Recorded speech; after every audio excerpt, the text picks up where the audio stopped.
सभी साथियों को नमस्कार। मैं आप सब लोग को बताना चाहूँगा, बहुत लोग के मन में जिज्ञासा है कि हमारे हड़ताल का क्या हुआ, स्ट्राइक का क्या हुआ करके निष्कर्ष क्या निकला। तो सबसे पहले मैं बता दूं कि खुद देख सकते हैं सुमित भैया, चेतन और जित्तू भाई भटगांव के, धर्मेंद्र पासी भैया जोहिला के, डीपी सर के यहाँ मिलने के लिए यहाँ पर अभी बैठे हुए हैं।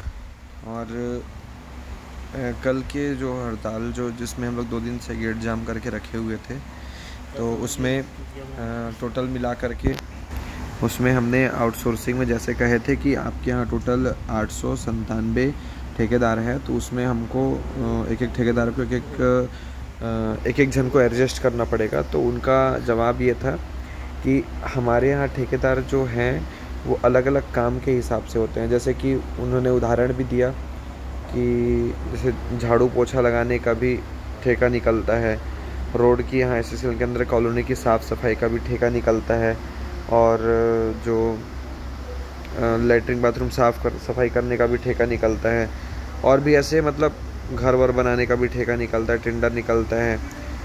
तो ऐसे छोटे काम से लेकर के एक टेक्निकल बड़े से बड़े काम तक का टेंडर निकलता है। तो वो सारे लोग टेंडर को निकाल के, उनका कहना था तुम स्किल्ड लोग हो, तुम आईटीआई वाले लोग हो, तो स्किल्ड लोग ये काम शोभा नहीं देता, उनका कहना था। तो जो टेक्नीशियन पद पर हैं वो उनका कहना ये था कि दोबारा आपकी जो लिस्ट आपने सौंपी है, तो सारे एरियाओं में सारे ठेकेदार को दोबारा वो लिस्ट को प्रोवाइड कराएंगे बोले हैं, और वो लोग अपने आवश्यकता अनुसार उसको रखेंगे। दूसरा चीज़ मैं बोला कि सर मैं अपने भाइयों से वादा किया हूँ कि बिना कुछ आश्वासन, बिना कुछ लिए हमको उठना नहीं है, तो मेरे लिए कुछ बताइए कि जो मेरा बात ना कटे। तो उन्होंने मतलब हमारी तरफ से एक बात कही, एक आश्वासन भी दिया, सुझाव भी दिए।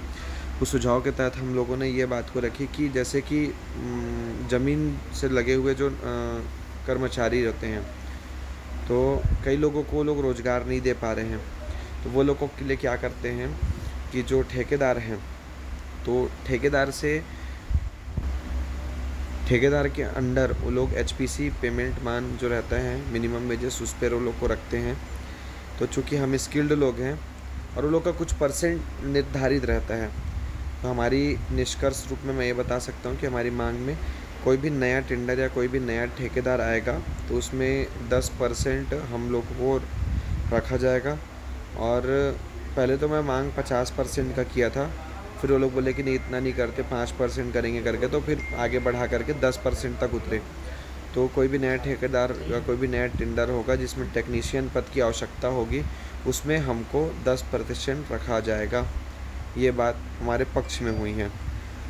और जो जांच का आदेश था, कई लोग के मन में भी था कि जांच के आदेश का क्या हुआ, तो जांच के आदेश के लिए मैं आप सभी को बता देता हूँ कि सीएमडी साहब मेरे को बोले कि ऋषि तुम ही जब 5 अगस्त को बैठक किए थे हमारे साथ में, तो उस समय में सर लोग बोल रहे थे कि जांच के लिए 60 दिन का समय चाहिए।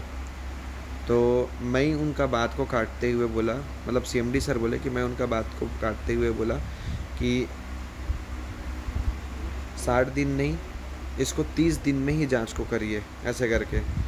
तो सीएमडी साहब का कहना ये था कि चूँकि ये लोग पहले से ही 60 दिन का समय दिए हुए थे मेरे को, लेकिन मैं अपना बोला था कि 30 दिन का, ताकि ये लोग जल्दी से जल्दी रिपोर्ट सबमिट करें। अगर 60 दिन में ही हाँ बोल देता तो ये लोग 60 दिन को 70 दिन लगाते, 75 दिन लगाते, 80 दिन लगाते, हो सके तो 2 महीना को 3 महीना कर देते। इसलिए 1 महीने का समय दिया ताकि ये लोग जल्दी से जल्दी काम करें और जल्दी इनको मिल जाए, ऐसा करके। तो जो जांच में जो भी फैक्ट आया है वो भी कुछ दिन के अंदर, 1 हफ्ते का समय लिए हैं, तो 1 हफ्ते के अंदर अंदर वो भी लिखित रूप में हमको मिल जाएगा।